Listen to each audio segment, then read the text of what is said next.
दोस्तों एक स्टोरी जहाँ पर एक लड़के के पास एक रीजनरेशन एबिलिटी होता है। हालांकि वो एक एस रैंक का एबिलिटी होता है, लेकिन फिर भी उससे ना ही वो किसी मॉन्स्टर को हंट कर सकता है, ना ही उससे वो किसी को हेल्प कर सकता है। एक ऐसा एबिलिटी जिसके वजह से वो ना ही मर सकता है, ना ही ढंग से जी सकता है, क्योंकि जब भी वो रिजनरेट करता है तो वो दर्द किसी हेल के उबले हुए पानी में बैठने के तरह दर्दनाक होता है। और बस इसी चीज का मजा लेने के लिए कुछ बुली मिलकर मुझे बहुत ही ज्यादा परेशान किए, इतना हद तक कि मुझे यहाँ पर अधमरा कर दिए और जमीन के अंदर भी गाड़ दिए। और बस जब मैं मरने ही वाला था तो मुझे बस एक आखिरी उम्मीद मिला और मैं अपने आप को लाखों पर तोड़ा, इतना तोड़ा, और मैं उस हेल के दर्द को हर रोज, हर दिन, हर साल सहता रहा, इतना कि जब तक मेरा खून का एक अंग किसी डायमंड की तरह मजबूत ना हो गया। और उसके बाद मेरा एक नया जन्म हुआ जहाँ पर मैं अपने आप को एक बहुत ही भयानक तरीके से रिजनरेट कर सकता था और मेरा हर एक अंग किसी एस रैंक की एबिलिटी यूजर से भी ज्यादा पावरफुल हो गया था। और फिर मैं इस दुनिया को डोमिनेट करने के लिए निकला। तो यही स्टोरी है। तो चलते हैं कि देखते हैं कि आखिरकार हमारा मेन कैरेक्टर एक कमजोर सा मार खाने वाला बंदा से एक डिमन लॉर्ड की तरह पावरफुल बंदा कैसे बनता है। तो स्टोरी के स्टार्टिंग में हमें बताया जाता है कि 10 साल पहले इस दुनिया में गेट्स और डंजन ओपन होने लगे और उस डंजन से निकलते थे मॉन्स्टर बहुत ही ज्यादा डरावने और खतरनाक। और उसी समय से अवेकन आदमी भी अपेयर होना स्टार्ट होने लगे। उस अवेकन को इस दुनिया में सब लोग हंटर बुलाते हैं। हंटर के पास होते हैं मैजिकल पावर और मिस्टीरियस एबिलिटी, और वो किसी आम इंसान से लाखों गुना ज्यादा पावरफुल होते हैं। और उन लोगों के पास ये एबिलिटी होता है कि वो गेट्स के मॉन्स्टर को जान से मार सकते हैं। लेकिन ये सब क्या, इससे क्या फायदा। मेरा नाम कांग है और हम हमारे मेन कैरेक्टर जिसका नाम कांग होता है उसे देखते हैं। और तभी उसके सामने एक पंच आकर लगता है और कुछ बुली उसे वहाँ पर बुली कर रहे होते हैं और बोलते हैं कि कांग तुम आज बहुत ही ज्यादा नम हो। और कांग जो वो पंच खाकर वहाँ जमीन में अधमरा हालत में लिटा हुआ होता है, वो बोलता है कि आखिरकार मेरा क्या। जब मैं हाई स्कूल में अवेकन हुआ और मुझे एबिलिटी मिला तो मुझे एक रीजनरेशन एबिलिटी मिला, सबसे ज्यादा फालतू। हालांकि ये एस रैंक एबिलिटी है, लेकिन आखिरकार मैं इस एस रैंक एबिलिटी का करूँ क्या। ये बहुत ही ज्यादा दर्द देता है। जब भी मैं यहाँ पर रिजनरेट करता हूँ ये किसी हेल के तरह दर्द करता है, जैसे कि मुझे हेल में टॉर्चर कर रहा गया हो। और वो बुली वहाँ पर कांग के इस तरह के दर्द भरे चेहरे को देखकर वहाँ पर मजा ले रहे होते हैं और वहाँ पर बस कांग को इस तरह तड़पते हुए देखकर हंस रहे होते हैं और बस हंस रहे होते हैं। और कांग वहाँ पर तड़पते हुए बताता है कि जब मैं यहाँ पर हील हो रहा होता हूँ तो मैं बता नहीं सकता हूँ कि मुझे यहाँ पर बुली किया जाता है, उससे भी भयानक मुझे यहाँ पर दर्द होता है। और उससे भी खराब बात यह है कि मैं यहाँ पर जब एक बार हील हो जाता हूँ तो यहाँ पर टीचर, यहाँ तक कि पुलिस, ये यहाँ पर इस बुली को कुछ भी नहीं करते हैं, क्योंकि मेरे पास कुछ भी प्रूफ नहीं होता है और मेरा बदन भी यहाँ पर पूरा तरह से हील हो गया होता है। और एटलीस्ट एक एस रैंक की एबिलिटी जिसके गवर्नमेंट के द्वारा बहुत ही ज्यादा छूट मिल गया होता है। और वो बुली जो वहाँ पर एस रैंक की एबिलिटी यूजर होते हैं शायद से। और कांग आगे बता रहा होता है यही वजह है जिसकी वजह से मैं बस यहाँ पर किसी भी तरह को अपने जिंदगी को यहाँ पर झेल रहा हूँ और इन लोगों को कुछ भी नहीं कह सकता हूँ। और मेरा यहाँ पर इतने ज्यादा स्ट्रगल करके भी अपनी जिंदगी का जीना, ये बस एक ही वजह है, वो कुछ नहीं बल्कि मेरी मोम है। और हम कांग के मोम को देखते हैं तो वहाँ पर कांग को बुलाती है, कांग तुम यहाँ पर आ गए हो, चलो आ जाओ और यहाँ पर खाना खा लो। तो वहाँ पर उसकी मॉम पूछ रही होती है कि आखिरकार आज का स्कूल कैसा रहा। कांग वहाँ पर बता रहा होता है हमें कि हमारा डेड यानी मेरा डेड जब 5 साल का था तभी वो मर गए। और कांग वहाँ पर अपने मॉम के सवाल को सुनकर थोड़ा देर सोचता है और फिर बोलता है कि आज का स्कूल बहुत ही ज्यादा ग्रेट था। और कांग बताता है कि मैं बस एक बार ग्रेजुएट हो जाऊँ उसके बाद मैं भी एक हंटर बन जाऊंगा, तब तक के लिए मुझे इस जिंदगी को झेलना होगा। और मेरे एबिलिटी के अनुसार कम से कम ये मेरे पास सी रैंक का एबिलिटी तो जरूर से ही होगा। हालांकि मेरी मॉम बहुत ही ज्यादा मेहनत करती है और यहाँ पर छोटा मोटा इनकम को जुटा लेती है, लेकिन फिर भी मैं इस तरह के लाइफ को नहीं, मैं अपने माँ को एक बहुत ही अच्छा सा जिंदगी देना चाहता हूँ जहाँ पर हम दोनों एक अच्छा सा खुशी सा जिंदगी जिए, जहाँ पर मैं अपनी मॉम को हर एक ख्वाहिश की चीज को ला कर दे सकूँ और मैं अपनी माँ को बहुत ही ज्यादा खुश रख सकूँ। और हमें कैलेंडर को देखते हैं जहाँ पर वो 15 तारीख के ऊपर घेरा करके रखता है और बोलता है ये मेरी मॉम्स का बर्थडे है। और कांग बताता है कि मैं ये सब सोचता सकता था, जब तक कि वो बास्टर्ड कमीने मेरी मोम को बहुत ही गंदा तरीके से ना पीट दिए और एक बहुत ही ज्यादा गंदे हालत में पहुंचा दिए थे मेरे मोम को, जिसकी वजह से मेरे मोम भी कोमा में चली गई। लेकिन इससे भी ज्यादा खराब बात कि गवर्नमेंट के द्वारा ये बस एक एक्सीडेंट करार दिया गया और ये केस को रफा दफा कर दिया गया। और हम कांग को देखते हैं जो बेचारा वहाँ पर बहुत ही गंदे तरीके से रो रहा होता है। और हम पास्ट का सीन देखते हैं जहाँ पर वही बुली को देखते हैं जो वहाँ पर कांग के मोम को रेस्टोरेंट में आया होता है। और वो बुली वहाँ पर कांग की मोम को छेड़ते हुए बोलता है कि वाह तुम तो बहुत ही ज्यादा हॉट हो। और वो बुली वहाँ पर कांग के मोम को पकड़ते हुए बोलता है कि आखिरकार तुम मेरे बारे में क्या सोचती हो। मैं यहाँ पर एक बहुत ही भयानक और पावरफुल एबिलिटी अवेकन हूँ और मैं यहाँ पर डायमंड भी बना सकता हूँ अपने एबिलिटी की मदद से। और दूसरा वहाँ पर बुली का दोस्त बोल रहा होता है कि ये बहुत ही ज्यादा क्रेजी है। और वहाँ पर कांग के मोम को देखते हैं जो उस बुली से थोड़ा सा अपने आप को किनारा करते हुए बोलती है कि मुझे माफ कर देना। लेकिन उसके वजह से एक्सीडेंटली कांग के मोम के हाथ से उस बुली का फोन गिर जाता है और वो वहाँ पर जमीन में गिर के क्रैक हो जाता है। और ये देखते हुए कांग की मोम बोलती है कि ओह सॉरी तुम्हारा स्क्रीन। और इतना बोलते ही हम देखते हैं कि वो बुली इतने से छोटे के रीजन की वजह से कांग के मोम को वहाँ पर पीटना शुरू कर देता है। और वो लोग इतना ज्यादा गुस्सा में आ जाते हैं कि किसी जानवर की तरह वहाँ पर कांग के मोम को पीटते हैं। और तब तक कि वहाँ पर कांग की मोम अनकॉन्शियस हालत में ना चली गई हो और कांग फिर प्रेजेंट में आते हुए अपने दांत को खींचते हुए बहुत ही ज्यादा रो रहा होता है। और वो बोल रहा था कि सच में क्या ये सब कोइंसिडेंट है, मैं उन बास्टर्ड को जानता हूँ, वो बहुत ही बड़े कमीने हैं। वो लोग यहाँ पर ये सब कोइंसिडेंट नहीं बल्कि वो लोग ये सब जानबूझ के किए हैं। वो लोग बस ये सब मस्ती मजाक में और अपने आप को यहाँ पर ज्यादा आगे दिखाने के लिए बस ये सब कर डाले हैं। और कहीं में हम लोग वही बुली को देखते हैं जहाँ पर बोल रहे होते हैं कि हे तुम्हें क्या लगता है कि हम लोगों ने जो किया था वो सही है? अगर क्या हो कि अगर वो वहाँ पर मर जाए। और वो बुली का हेड वहाँ पर बोलता है कि आखिरकार इससे यहाँ पर किसे फर्क पड़ता है, वो जिए या मरे, हम लोग एक आवेकन है और गवर्नमेंट हमें कभी भी जैसे आम आदमी के लिए पनिश नहीं करेंगे। हमारे प्रोटेक्शन के लिए बहुत ही बड़े बड़े आदमी हमारे पीछे है। लेकिन वो बंदा बोलता है कि लेकिन वो बुली का लीडर वहाँ पर बहुत ही ज्यादा क्रीपी सा लुक बनाते हुए बोलता है कि है तुम्हें क्या लगता है कि मैंने पहली बार किसी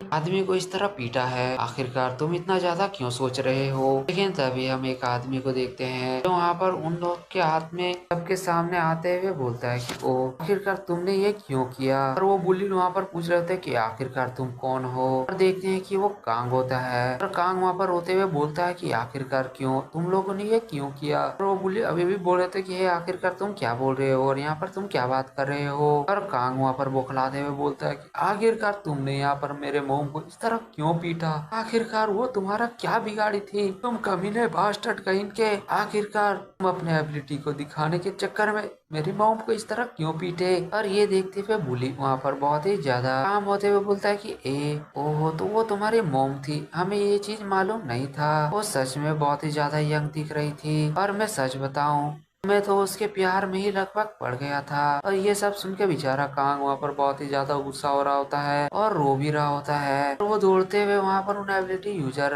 बुलेट के पास मारने के लिए जाता है। लेकिन वो बुली का हेड वहाँ पर अपने डायमंड वाले एबिलिटी की मदद से कांग के सीने में एक डायमंड का भाला धंसा देता है। और वो लोग वहाँ पर कांग को गाली दे रहे होते हैं और कांग अपने सीने से वो डायमंड वाला भाला निकालते हुए बहुत ही ज्यादा रो रहा होता है। और फिर अपने रीजनरेशन वाले एबिलिटी की मदद से वहाँ पर अपने आप को रीजनरेट कर लेता है। लेकिन इसके वजह से उसे वहाँ पर बहुत ही ज्यादा दर्द हो रहा होता है और वो बोलता है कि तुम कमीने बास्टर्ड। ये देखते हुए वहाँ पर वो ब्लू वाला बुली बोलता है कि वाह तुम्हारा एबिलिटी उतना भी ज्यादा बुरा नहीं है। और वो अपने ऊपर बहुत सारे डायमंड के भाला अपेयर कर लेते हैं और वो कांग के ऊपर शूट कर देता है। और वो बोलता है कि आखिरकार तुम क्या सोचते हो, तुम आखिरकार हो कौन? तुम बस एक लूजर हो। और इतने सारे भाले को कांग अपने बॉडी में हैंडल नहीं कर पा रहा होता है और उसे वहाँ पर बहुत ही ज्यादा दर्द हो रहा होता है कि उसके एबिलिटी की मदद से उसका घाव ऑटोमेटिकली वहाँ पर रिजनरेट कर रहा होता है। और इसके वजह से उसे वहाँ पर बहुत ही ज्यादा दर्द का सामना करना पड़ रहा होता है। लेकिन फिर भी कांग अपने आप को वहाँ पर जुटाते हुए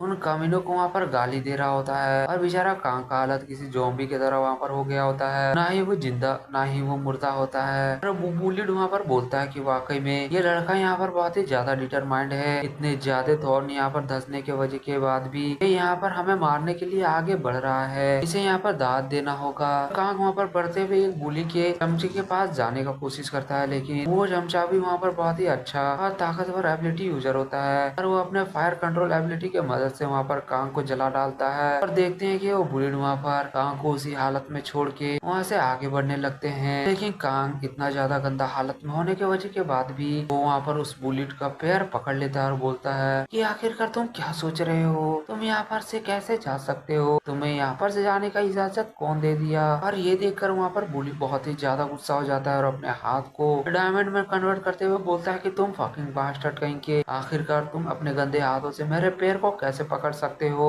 और कांग के मुंह में एक जोरदार पंच धंसा देता है और वहाँ पर वो बुली कांग को बहुत ही ज्यादा पंच मारता है और बोलता है कि तुम यहाँ पर अपने मोम को ख्याल रखो, आखिरकार तुम मुझे यहाँ पर इस तरह परेशान क्यों कर रहे हो। और वो बंदा वहाँ पर कांग को मारते मारते वहाँ पर जमीन में भी एक बहुत ही बड़ा होल कर देता है, लेकिन इसके बावजूद भी वहाँ पर कांग वहाँ पर उन लोगों को गाली दे रहा होता है। ये देखकर बंदा वहाँ पर गुस्सा होते हुए जमीन के अंदर बहुत सारे डायमंड को निकाल देता है और पूरे तरह से जमीन को वहाँ पर पैक करने लगता है। और कांग वहाँ पर उसी हालत में बोलता है कि तुम कमीनो, मैं तुम लोगों को यहाँ पर जान से मार डालूंगा, मैं यहाँ पर तुम्हें जान से मार डालूंगा, ये चीज यहाँ पर श्योर करूंगा। और वो बंदा वहाँ पर कांग को पूरे तरीके से डायमंड की में वहाँ पर गाड़ देता है और वो बोलता है कि ठीक है, तुम ट्राई कर सकते हो, अगर तुम यहाँ से बाहर निकल सको तो जरूर ही मैं तुम्हें एक मौका दूंगा। हम जमीन के अंदर कांग को देखते हैं जहाँ पर दोनों तरफ से वो डायमंड उसे पीसने का कोशिश कर रहा होता है और कांग ये देखकर बोलता है कि फक, और वो बस वहाँ पर यही चीज को बार बार बोल रहा होता है और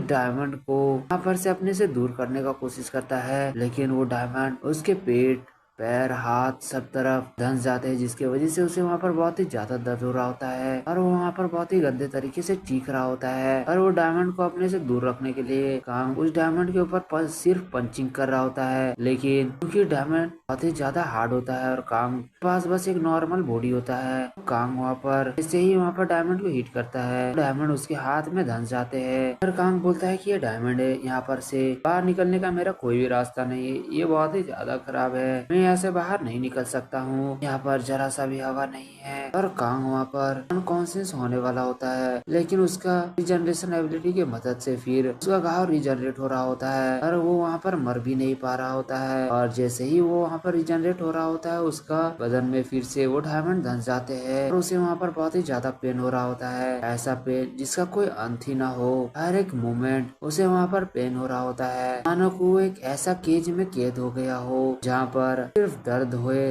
और कांग इतने दर्द में होने के बाद भी बस एक ही शख्स को याद कर रहा होता है, वो बस अपने मोम को याद कर रहा होता है और वो बोलता है कि डैम, ये रिजनरेशन एबिलिटी ये यहाँ पर मुझे मरने भी नहीं दे रहा है। और कांग वहाँ पर उस दर्द और हालत में बस एक ही चीज महसूस कर रहा था कि वो बहुत ही ज्यादा पावरलेस है, उसके पास पावर नहीं है, यहाँ तक कि वो अपने आप को भी डिफेंड नहीं कर सकता है, उसके पास जल्ला सा भी पावर नहीं है। और कांग ये भी सोच रहा होता है कि अगर उसके पास पावर होता तो आज उसकी मोम इस हालत में नहीं होती और वो एक बेटर जिंदगी को जी रहा होता।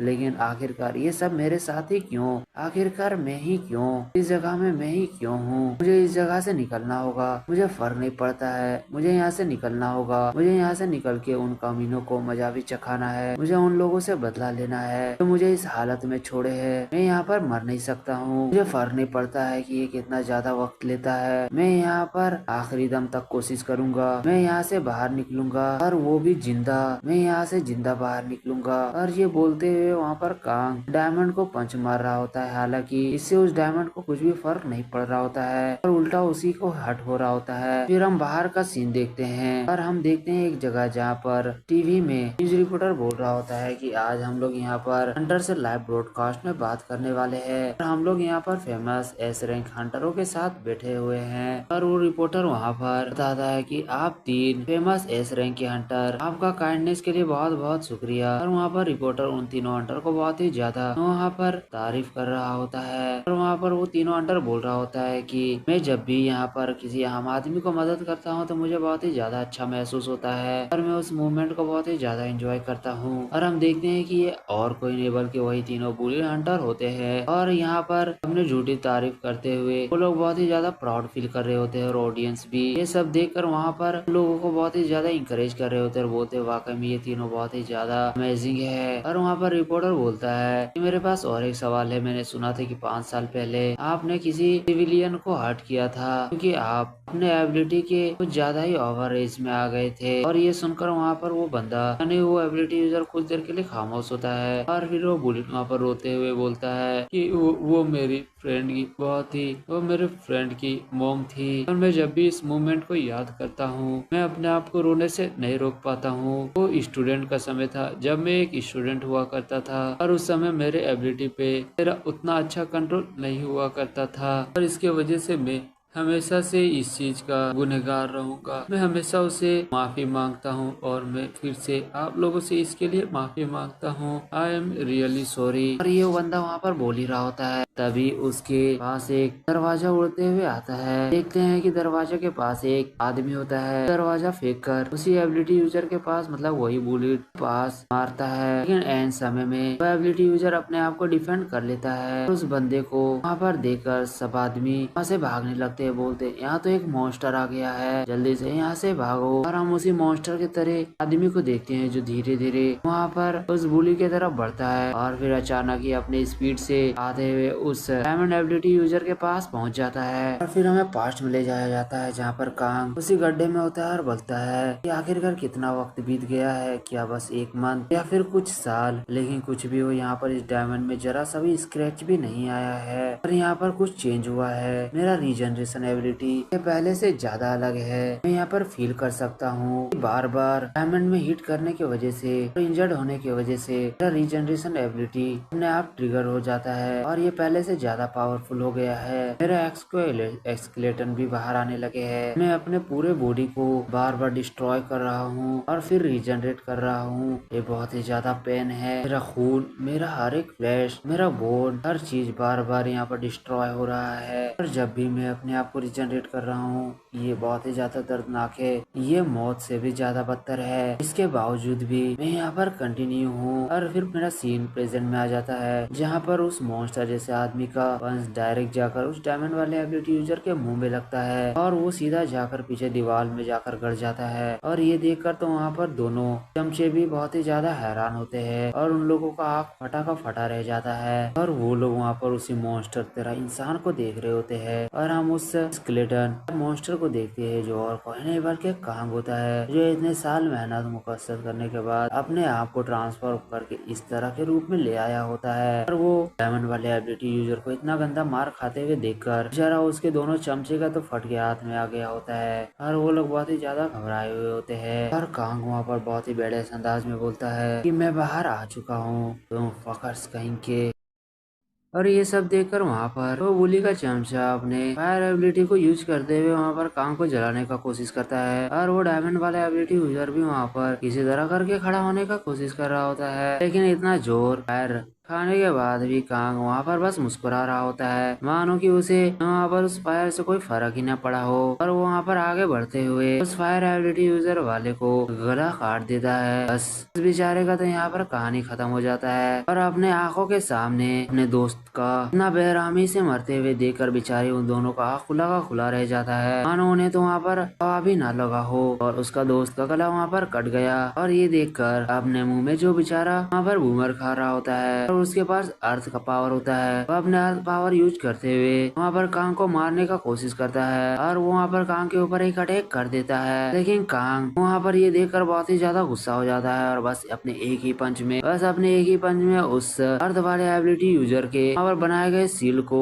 बीच से फाड़ डालता है और उसके मुंह में हाथ घुसाते हुए किसी मॉन्स्टर की तरह उसके मुंह को भी फाड़ने लगता है। कांग अपने हाथ को पूरे तरीके से उसके मुंह के अंदर डाल देता है, लेकिन तभी वो डायमंड एबिलिटी यूजर कांग के पास अपने हाथों को डायमंड में कन्वर्ट करते हुए उसके ऊपर पंच मार देता है। लेकिन खास बात तो ये होता है कि उस डायमंड एबिलिटी यूजर को ये चीज मालूम ही नहीं होता है कि कांग का बॉडी एक डायमंड से भी ज्यादा स्ट्रॉन्ग हो चुका है। और जैसे ही वो बंदा वहाँ पर अपने पंच को मारता है उसके हाथ वहाँ पर क्रैक हो जाते हैं और ये देखकर वो बंदा वहाँ पर बहुत ही ज्यादा गुस्सा हो जाता है और अपने एबिलिटी को पूरा जितना कैपेसिटी में हो सके यूज करते हुए हर जगह डायमंड का एक भाला बना लेता है। और देखते हैं कि सैकड़ों भाला वहाँ कांग के बॉडी में धंस जाते हैं और हर जगह बस डायमंड के भाला ही होते हैं। और इतना ज्यादा भाला को धंसे हुए देखकर वो डायमंड वाला एबिलिटी यूजर तो एक पल के लिए ये सोच लेता है कि कांग को यहाँ पर जान से मार डाला है और उसका खेल खत्म हो चुका है यहाँ पर। लेकिन फट के हाथ में तब उसका आ जाता है जब देखता है कि कांग इतने सारे भाला को अपने बदन में लेकर ही वहाँ पर उठने लगता है। बेचारे का बदन वहाँ पर कपकपाने लगता है बस कांग को देखकर। उसके मन में बस एक ही आवाज गूंज रहा होता है कि आखिरकार ये किस तरह का मॉन्स्टर है। पर सच में यहाँ पर कांग किसी मॉन्स्टर की तरह नहीं बल्कि किंग ऑफ मॉन्स्टर की तरह दिख रहा होता है। और ये सब देखने के बाद वो बुलिन वहाँ पर अपने आप को पूरे तरीके से डायमंड में ट्रांसफॉर्म करने लगता है और उसके बाद वहाँ पर कांग के ऊपर पंचिंग का बरसात करने के लिए आगे बढ़ जाता है और वो कांग को वहाँ पर अपने पूरे शिद्दत के साथ कूटने लगता है मानो कि इसे यहाँ पर जन्मों जन्मों का बदला लेना है। लेकिन उस समय मतलब सेम टाइम में ही उस बंदे का वहाँ पर बहुत ही ज्यादा फटा हुआ भी होता है और डायमंड हाथ को वहाँ पर कांग अपने मुंह में डाल लेता है और अपने दूसरे हाथ से उस डायमंड के मुंह को पकड़ लेता है और इसके बाद तो हम देखते हैं कि उस डायमंड का मुंह किसी रोतलू के जैसा हो जाता है और वो इतना ज्यादा डर जाता है कि वहाँ पर एक बहुत ही बड़ा डायमंड का चट्टान लाते हुए वहाँ पर कांग को पूरे तरीके से उसके अंदर गाड़ देता है और वो वहाँ से डरते हुए बहुत ही स्पीड से भागने लगता है। लेकिन उसे ये चीज मालूम नहीं होता है कि ये असल में पहले वाला कांग नहीं है और कांग अपने आप को उस डायमंड से निकालते हुए उस डायमंड एबिलिटी यूजर के ऊपर हमला कर देता है और उसी के डायमंड को पकड़ते हुए उसके अंदर धंसा देता है और धीरे धीरे उसके आगे बढ़ने लगता है। और ये सब देखकर तो उस बुलेट का वहाँ पर हालत खराब हो जाता है और वो रोते हुए बस एक ही चीज बोल रहा होता है कि तुम मेरे करीब मत आओ, मेरे करीब मत आओ प्लीज, तुम मेरे करीब मत आओ। और कांग उसका वहाँ पर एक भी बात नहीं सुनता है और उसी के भाला को लेते हुए एक एक करके उसके अंदर धंसाने लगता है। और वो बंदा वहाँ पर इतने ज्यादा भाला को धंसाने के बाद भी बस एक ही सवाल पूछता है कि आखिरकार तुम कौन हो और तुम ये सब क्यों कर रहे हो, आखिरकार मैंने तुम्हारा क्या बिगाड़ा है। और कांग जो अपने आप को इमोशनल लेस मॉन्स्टर के तरह दिखाता है वो अपने स्केलेटन को किसी बहराम के तरह अपने मुंह से निकाल लेता है और फिर अपने चेहरे को दिखाता है और उसके चेहरे को देखकर वो बेचारा डायमंड वाला एबिलिटी यूजर वहाँ पर बहुत ही ज्यादा भौचक्का हो जाता है और ये देखकर तो वहाँ पर उसके मुंह से कुछ निकल नहीं में रहा होता है और वो बस अपने स्कूल वाले समय को याद करता है जहाँ पर वो कांग को बुली कर रहा होता है और उसका मजा ले रहा होता है। और फिर वो प्रेजेंट कांग को देखकर बहुत ही ज्यादा हैरान होता है और कांग के चेहरे को हम लोग भी देखते हैं जहाँ पर कांग का आधा शरीर पूरे तरीके से बर्बाद हो चुका होता है। और इतना होने के बाद कांग वहाँ पर उस डायमंड वाले एबिलिटी यूजर को शिद्दत के साथ कूटने लगता है, बहुत ही ज्यादा मारता है, इतना जब तक वो बंदा वहाँ पर जान से नहीं मर गया। और फिर आखिर में कांग वहाँ पर किसी बेराम के तरह अपने हाथ को उस एबिलिटी यूजर के मुंह में घुसा देता है और फिर उसके मुंह को वहाँ पर फाड़ डालता है। और फिर देखते हैं कि कांग के आसपास यहाँ पर बस लाश होता है और कांग ने वहाँ पर लाशों का ढेर बिछा देता है। और फिर कांग अपने चेहरे को खून में देखता है जहाँ पर कांग भी अपने चेहरे को देखकर बहुत ही ज्यादा हैरान होता है। फिर हम एक बिल्डिंग का सीन देखते हैं जहाँ पर कांग की निकाब पहनकर वहाँ पर आया होता है अपने मोम को देखने के लिए और हम उसके मोम को देखते हैं जो हालांकि अभी भी कोमा में होती है, लेकिन अच्छा बात ये होती है कि अभी तक वो जिंदा होती है। और फिर कांग वहाँ पर रोते हुए उन लाशों के ढेर के बीच में बैठ जाता है। फिर नेक्स्ट सीन हम एक सुबह का देखते हैं, एक माउंटेन पीक का। वहाँ पर हम देखते हैं कि एक पोर्टल या फिर गेट्स बोल सकते हैं, हम उस गेट्स के अंदर बहुत सारे मॉन्स्टर के कटे हुए सर को देखते हैं। और वहाँ पर हम कुछ हंटर को भी देखते हैं जहाँ पर एक हंटर एक लड़की को तारीफ करते हुए बोलता है कि तुमने यहाँ पर सबसे ज्यादा मेहनत किया है। और दूसरा बंदा बोल रहा होता है कि तुमने यहाँ पर बोला था कि तुमने यहाँ पर पहली बार गेट के इतने डीपेस्ट एरिया में आए हो, क्या मैंने सही बोला। और हम उसी लड़की को देखते हैं जो वहाँ पर सबको थैंक्स बोलती है और बोलती है कि आप लोग मेरे ऊपर इतना ज्यादा ध्यान दे रहे हैं, इसके लिए बहुत ही ज्यादा शुक्रिया। और हम उन्हीं हंटर को देखते हैं जो लड़की को किसी सामान की तरह देख रहे होते हैं और वो लोग बोलते हैं कि ये तो हमें कहना चाहिए और हम तुम्हारा बहुत ही ज्यादा ग्रेटफुल है। और वो लोग का चेहरा किसी मॉन्स्टर से कम नहीं दिख रहा होता है इस वक्त। और वो लोग इसी अंदाज में बोलते हैं कि कोई नहीं जानता है कि आखिरकार इस गेट्स के अंदर क्या होता है, हम लोग जो चाहे यहाँ पर कर सकते हैं, बाहर इसके द्वारा कोई भी एक्शन नहीं लिया जाता है। और इस तरह का लुक को देखकर वो लड़की वहाँ पर बहुत ही ज्यादा डर जाती है। वो वहाँ पर घबराते हुए बोलती है कि क्या आखिरकार तुम लोगों का मतलब क्या है। और वहाँ पर एक बॉडी बिल्डर हंटर उस लड़की को करते हुए बोलता है कि इस गेट से निकलने में कम से कम 1 महीना लग जाएगा और तुम्हारे साथ 1 महीना बिताना ये इतना भी गंदा चॉइस नहीं है। और वो हंटर उस लड़की के बहुत ही ज्यादा करीब आने लगता है और ये सब देखकर वो लड़की वहाँ पर बहुत ही ज्यादा रो रही होती है। लेकिन नेक्स्ट पल ही हम देखते हैं उस हंटर का जो जमीन में पड़ा हुआ होता है। और ये देखकर बाकी हंटर तो बहुत ही ज्यादा घबरा जाते हैं और बोलते हैं कि आखिरकार ये कब हुआ, आखिरकार कौन है। और उस लड़की को देखते हैं जो अभी भी बहुत ही ज्यादा सदमा में होती है। और तभी वहाँ पर एंट्री होता है वन एंड ओनली हमारा मेन कैरेक्टर कांग का, जो अपने मॉन्स्टर्स अंदाज में होता है। और उसे देखकर वहाँ पर सब लोग बोलते हैं ये मॉन्स्टर आखिरकार ये यहाँ पर कहाँ से आ गया है, जल्दी से इसके ऊपर हमला करो, इसे यहाँ से जान से मार डालो। और ये बोलते हुए सब एबिलिटी यूजर वहाँ पर कांग के ऊपर हमला करता है। लेकिन कांग वहाँ से टच से मस नहीं होता है। लेकिन उसके बावजूद भी वहाँ पर उन एबिलिटी यूजर के एबिलिटी की वजह से कांग को वहाँ पर जरा सा भी फर्क नहीं पड़ता है। यहाँ तक तो कांग को उनके एबिलिटी की वजह से खरोच भी नहीं आता है। और ये देखकर वहाँ पर एक स्वॉर्डमैन एबिलिटी यूजर जो कांग के ऊपर अपने स्वॉर्ड से मारने के लिए आगे बढ़ता है। लेकिन खास बात यह होता है कि उसके स्वॉर्ड जैसे ही कांग के साथ टकराता है तो उसका स्वॉर्ड वहाँ पर चूर चूर हो जाता है। और साथ साथ में बेचारे उस स्वॉर्ड एबिलिटी यूजर का घमंड भी। और कांग फिर अपने हाथ से उसके भी सर को वहाँ पर धड़ से अलग कर देता है। और वहाँ पर बस 3 एबिलिटी यूजर बचते हैं, यानी 3 हंटर बचते हैं। और ये देखकर तो वहाँ पर उन तीनों का हालत खराब हो जाता है। वो बोलते कि ये नहीं हो सकता है, आखिरकार इस तरह के डंजन में एक इस तरह का मॉन्स्टर क्या कर रहा है। और वो लोग वहाँ पर कुछ सोच पाते उससे पहले ही कांग वहाँ पर और 2 हंटर के काम को तमाम कर देता है। और उन लाशों के बीच से होते हुए कांग वहाँ पर उस लड़की हंटर के पास आ जाता है। और वो लड़की हंटर वहाँ पर अपने आँख को बंद कर लेती है उम्मीद में कि आज वो भी वहाँ पर जिंदा नहीं बचने वाली है। और कांग जो वहाँ पर उस लड़की को बहुत ही ज्यादा गंदे निगाहों से नहीं बल्कि बहुत ही ज्यादा डरावनी निगाहों से देख रहा होता है। और फिर कांग वहाँ पर उस लड़की को घूरता है। और वो कुछ देर देखने के बाद उस लड़की को यह एहसास होता है कि वो यहाँ पर नहीं मरी है। तो वो आँख खोलकर वहाँ पर कांग को देखती है। और उसे वहाँ पर एक पल के लिए ऐसा लगता है कि कांग यहाँ पर उसे जान से नहीं मारेगा और यहाँ पर उसे छोड़ डालेगा। और ये सोचते हुए वहाँ पर वो लड़की वहाँ पर कांग को शुक्रिया बोलने लगती है। और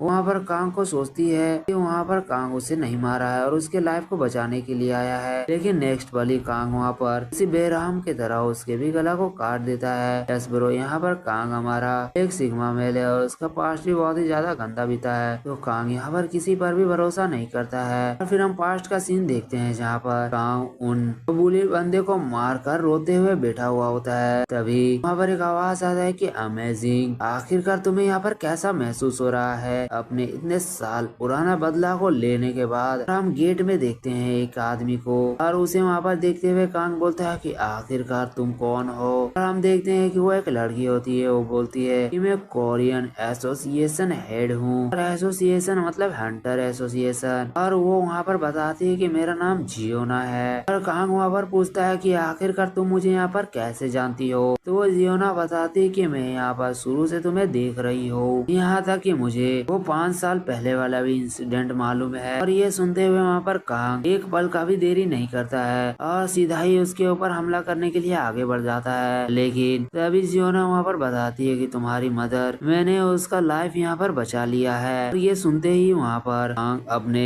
बेटे को उसके आँख के सामने लाकर रोक लेता है। और वहाँ पर कांग बोलता है कि आखिरकार तुमने यहाँ पर क्या बोला। और जियोना बताती है कि मैंने तुम्हारी मॉम को यहाँ पर बचा लिया है और वो यहाँ पर उठ चुकी है और मैं ही बस एक एस रैंक हीलर जो ये काम कर सकती हूँ। कांग पूछता है कि आखिरकार मैं तुम पे भरोसा क्यों करूँ। और वहाँ सियोना हंसते हुए बोलती है कि आखिरकार तुम्हें क्या लगता है इतने सालों तक तुम्हारी मॉम को जिंदा कौन रखा है, क्या हॉस्पिटल तुम्हारे अंडरग्राउंड होने के बाद भी आखिरकार तुम ऐसे कैसे सोच सकते हो। और ये सुनते हुए कांग वहाँ पर कुछ देर खामोश हो जाता है और फिर पूछता है कि आखिरकार तुम्हें यहाँ पर मुझसे क्या चाहिए। और ये सुनते हुए वहाँ पर सियोना मुस्कुराती है और फिर बोलती है यहाँ पर एक प्रॉब्लम है कि हंटर बहुत ही ज्यादा स्ट्रॉन्ग हो गए हैं, यहाँ तक कि हंटर न्यूक्लियर पावर से भी ज्यादा पावरफुल हो गए हैं। हम शुक्रगुजार हैं उनके जो गेट्स के अंदर जाते हैं और मॉन्स्टर को हंट करते हैं और मॉन्स्टर को जान से मारते हैं। लेकिन उसके बावजूद भी गेट्स डिसअपेयर नहीं होते हैं और ये बस एक पाथवे बन चुका है। और इतना ज्यादा हंटर होने के बाद यहाँ पर नेशन एक दूसरे के ही साथ कॉम्पिटेट करने लगे हैं। हालांकि हमारे पास यहाँ पर ज्यादा हंटर पावर नहीं है, लेकिन फिर भी हम लोग दूसरे जापानीज हंटर जो इन्वेंट कर रहे हैं हमारे कंट्री में उसे हम लोग नहीं रोक सकते हैं। और चूंकि तुम यहाँ पर अपेयर हो चुके हो और मैं यहाँ पर अगर जापानीज हंटर पे डायरेक्टली एक्शन लूंगी तो इसका मतलब ये टोटली वार होगा। लेकिन अगर ये कुछ मॉन्स्टर के द्वारा होता है तो ये बहुत ही ज्यादा अलग केस हो जाएगा। मैं यहाँ पर तुमसे पूछ रही हूँ इस मदद के लिए, और रिवार्ड में मैं तुम्हारी मदर को दूंगी, यानी मैं तुम्हारी मदर को बचाऊंगी। और हमें यहाँ से पता चलता है कि आखिरकार यहाँ पर कांग डंजन के अंदर आकर एक मॉन्स्टर की तरह किसी दूसरे हंटर को क्यों मार रहा है। और हम कांग को देखते हैं जो अपने हाथ में अपने मदर के पिक्चर को लिए हुए होता है, और यहाँ पर वो एक ही बात बोलता है, अगर मैं मॉन्स्टर बनकर ही ये चीज कर सकता हूँ तो मैं ये चीज करूँगा। फिर हमें नेक्स्ट सीन डायरेक्टली जापान का दिखाया जाता है, जहाँ पर हम लोग प्राइम मिनिस्टर रेसिडेंशियल ऑफिस का सीन देखते हैं, जहाँ पर दो बंदे आपस में बात कर रहे होते हैं, और एक शायद से डिफेंस मिनिस्टर होता है। वो बंदा पूछ रहा होता है क्या गेट्स के अंदर मिनिस्टर बहुत ही ज्यादा स्ट्रॉन्गर है क्या, तो दूसरा बंदा बोलता है कि नहीं। तो मिनिस्टर फिर से पूछता है कि क्या, बंदा फिर से पूछता है कि क्या वहाँ पर कोरिया में बहुत ही पावरफुल स्ट्रॉन्गर हंटर है। यहाँ पर फिर से दूसरा बंदा बताता है कि नहीं। और ये सुनते हुए वहाँ पर तो पहले वाला बंदा बहुत ही ज्यादा गुस्सा हो जाता है, और अपने बेंच में अपने हाथ को पटकते हुए बोलता है कि तब आखिरकार क्यों, आखिरकार हमारे हंटर अभी तक कोरिया को अपने अंदर क्यों नहीं कर पाए हैं, आखिरकार उन्हें वहाँ पर कहाँ दिक्कत हो रहा है। और ये बंदा जो इतना ज्यादा गुस्सा हो रहा है, बताया जाता है कि जापान का प्राइम मिनिस्टर है और इसका नाम युजाकी जूटो है। वहाँ पर एक बंदा बोल रहा होता है कि मुझे माफ कर देना, मैं इसके पीछे फिर से इन्वेस्टिगेशन करूंगा और मैं पता लगाऊंगा कि आखिरकार माजरा क्या है। जहाँ पर रियोजी यानी वही प्राइम मिनिस्टर बोलता है कि आखिरकार तुम क्या करोगे, जहाँ पर वो बंदा खामोश होने के बाद बोलता है कि मैं इस इशू को अपने से हैंडल करूंगा। बताया जाता है कि जापान का नंबर 1 हंटर है, इसका नाम कोशी है। और वो बंदा वहाँ से जाते हुए एक लेडी को बोलता है कि मेरे स्वॉर्ड को जल्दी से प्रिपेयर करो। तो लड़की बोलती है कि क्या तुम सही में इस इशू को अकेले ही हैंडल करने वाले हो। तो वो वहाँ पर कोशी बोलता है कि हाँ ऑफ कोर्स मैं इस चीज को अकेले हैंडल कर लूंगा। यहाँ पर वो मेड जैसी लड़की बोलती है कि ये मेरे लिए थोड़ा सा रूड हो जाएगा और मुझे ये चीज नहीं बोलना चाहिए, लेकिन जितने भी हंटर कोरिया में मरे हैं और यहाँ से भेजा गया था सभी एलाइट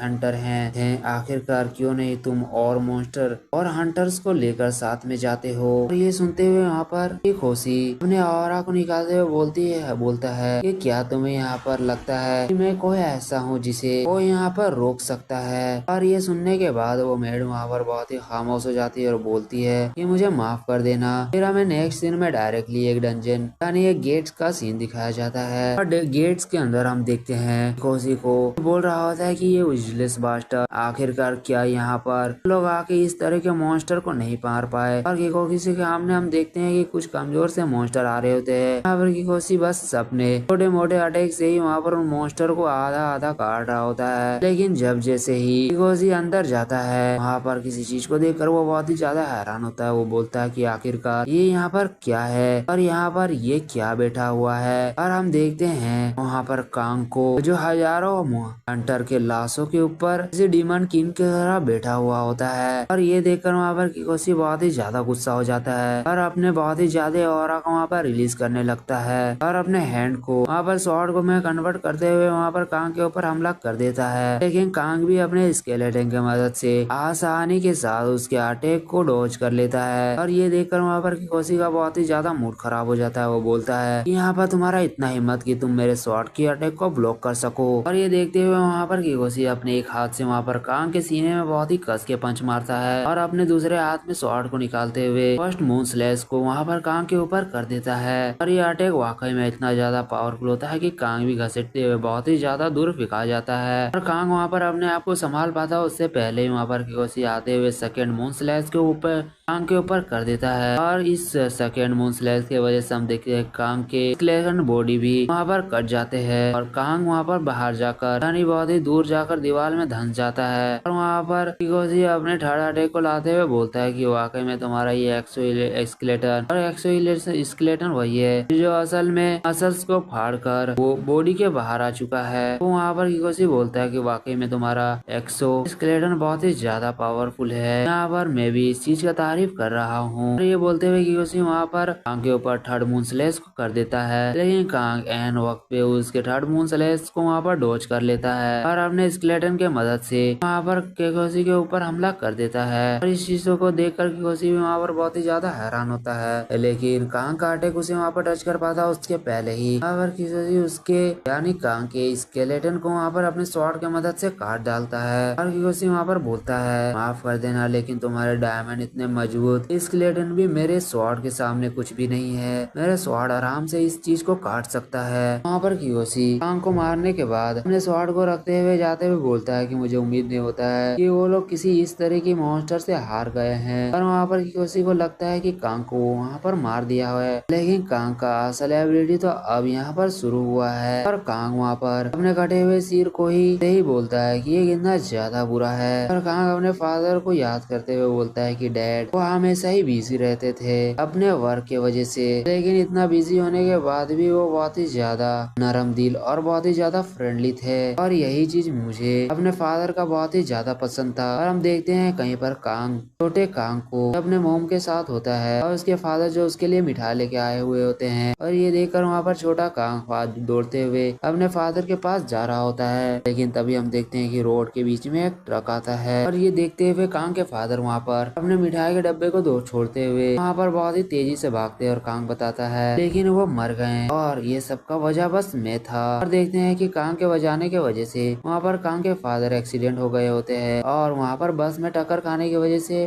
कांग के फादर मर गए होते हैं। और कांग बताता है कि मेरे फादर के मरने की वजह से मेरी मोम के ऊपर बहुत ही ज्यादा ओवरलोड आ गया और फिर मेरा घर बहुत ही ज्यादा कर्ज में जाने लगा। और मेरी मोम जिसका हाथ बहुत ही ज्यादा मुलायम हुआ करता था किसी रुई की तरह, वो बहुत ही ज्यादा रफ हो गया। और वहीं छोटे कांग को देखते हैं जो अपने मॉम को पूछता है कि मॉम आखिरकार आप ठीक है ना। और हम उसके मॉम को देखते हैं जो अपने दुख और दर्द को छुपाते हुए छोटे कांग को बोलती है मुस्कुराते हुए, हाँ तुम्हारी मॉम ठीक है। और कांग बताता है लेकिन मैं हर रात मैं कभी भी ढंग से सो नहीं पाता था और मैं खुद पे ही रिग्रेट करता था। जहाँ पर कांग को देखते हैं जो वहाँ पर बिस्तर में लेटे हुए बहुत ही ज्यादा रो रहा होता है और अपने आप को कोस रहा होता है। और कांग तब छोटा कांग अपने हाथ में ब्लेड लेते हुए बोल रहा होता है कि मैं कोई ऐसा हूँ जो अपने मॉम को बहुत ही ज्यादा दुख और दर्द में पहुँचाया है। मैं अपने मॉम को बहुत ही ज्यादा रुलाया हूँ और मेरे जैसे किसी को यहाँ पर जीने का हक नहीं है। और तभी देखते हैं कि कांग की मॉम वहाँ पर आ जाती है और छोटे कांग को ये सब करते हुए देखकर उसके हाथ से वो बॉल गिर जाता है। और उसकी मॉम पूछती है कि कांग, और कांग वहाँ पर रोते हुए बोलता है कि मॉम मुझे लगा कि मैं यहाँ पर अवेकन हूँ। और तभी देखते हैं कि कांग का वहाँ पर घाव पूरे तरह से भर जाता है। और ये देखने के बाद वहाँ पर कांग छोटा कांग अपने माँ के गले लगते हुए रोते हुए बोलता है कि मॉम मैं हंटर बन गया, मॉम मैं हंटर बन गया। और कांग बताता है कि मैं ये सब बस अपने माँ को खुश रखने के लिए कर रहा था। और कांग के दिमाग में बस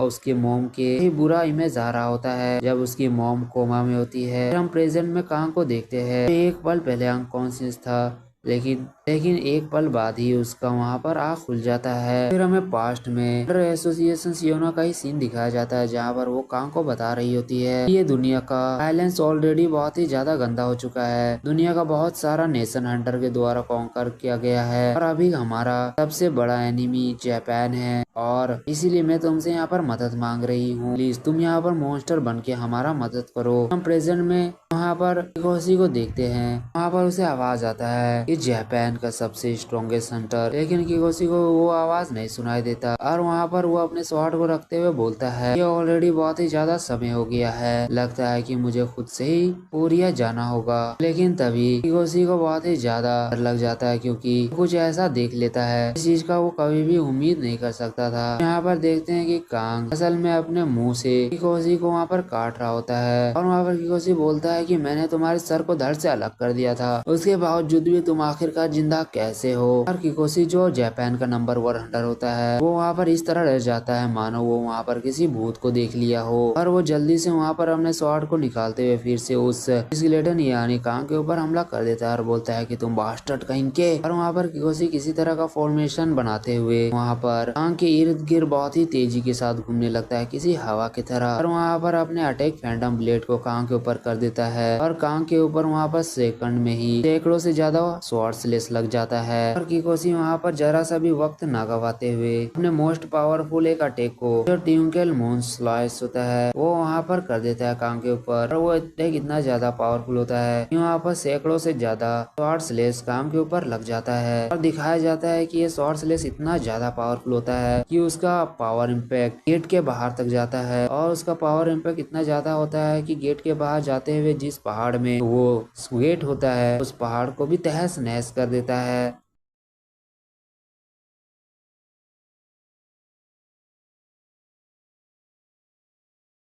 किकोशी ये सब करने के बाद किसी बेडेस अंदाज में अपने तलवार को रखते हुए बोलता है कि मुझे उम्मीद नहीं है और मुझे भरोसा भी नहीं था कि आखिरकार मेरे साथ इस तरह कभी हो सकता है। वो मॉन्स्टर मेरे पैर को इतना गंदा तरीके से बाइट कर लिया है और हम किकोशी के पैर को देखते हैं जो असल में टूट चुका होता है। तो किकोशी बोलता है कि मुझे यहाँ पर हीलर का जरूरत है, लेकिन फिर से किकोशी का तो अब बहुत ही गंदा वाला फट जाता है क्योंकि कांग अभी भी जिंदा होता है। हालांकि वो बहुत ही ज्यादा और बहुत ही ज्यादा बुरा हालत में होता है, लेकिन फिर भी वो किसी जोम्बी की तरह वहाँ पर इतने भयानक मलबे से निकलते हुए वहाँ पर किकोशी को ही देख रहा होता है। और ये सब देखने के बाद किकोशी वहाँ पर बहुत ही ज्यादा गुस्सा होते हुए वहाँ पर कांग के ऊपर बहुत ही गंदा वाला अटैक करने के लिए आ जाता है। और हम गेट के बाहर जापान के प्राइम मिनिस्टर को देखते हैं। यहाँ पर कुछ हंटर बोल रहे होते हैं कि प्राइम मिनिस्टर क्या सच में यहाँ पर इतने ज्यादा हंटर का सच में जरूरत है क्या। अब बताया जाता है कि मिनिस्टर ऑफ डिफेंस का इलाइट फोर्सेस है, यहाँ पर इलाइट फोर्सेस का सब मेंबर प्रेजेंट होते हैं। और वहाँ पर जापान का प्राइम मिनिस्टर बोलता है ये 3 दिन हो गया जबकि यहाँ पर किकोशी ऑलरेडी यहाँ पर 3 दिन पहले अंदर घुसा है, लेकिन अभी तक वो बाहर नहीं आया है। मुझे यहाँ पर इस चीज को चेक करना होगा। जापान का जो डिफेंस मिनिस्टर है वो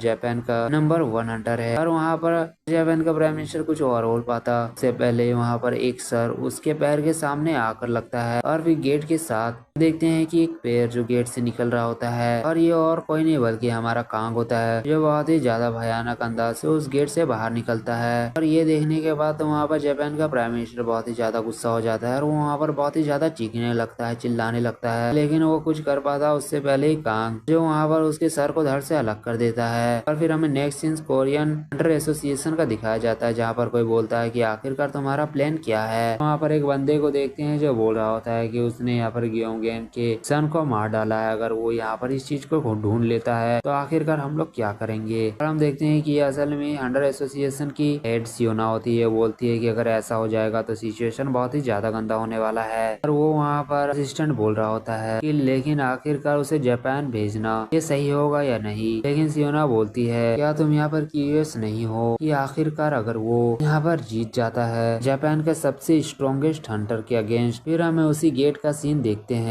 जहाँ पर हम उस टकलू मैन यानी जापान के प्राइम मिनिस्टर को देखते हैं जो कांग के ऊपर एक जोरदार स्लेस मारता है, पंच मारता है। और हाँ, पिछले बार हालांकि कांग उसके सर को धड़ से अलग कर दिया होता है, लेकिन आई डोंट नो ये जापान का सबसे पावरफुल हंटर होता है जो ट्रिपल एस रैंक का होता है। हाँ, जाहिर सी बात है कांग के इतने छोटे से अटैक से तो ये बंदा यहाँ पर मरने वाला नहीं है। और उस प्राइम मिनिस्टर के एक ही पंच से हम देखते हैं इतना बड़ा इम्पैक्ट पड़ता है, वहाँ पर जमीन पूरा शटर हो जाता है और कुछ सेकंड के लिए तो वहाँ पर कांग भी अनकॉन्शियस हालत में चले जाता है। और हमें फिर बताया जाता है कि ये जापान का भले ही प्राइम मिनिस्टर है लेकिन ये एक ट्रिपल एस रैंक का एबिलिटी यूजर भी है और इसका और एक दूसरा नाम है जापान नंबर 0।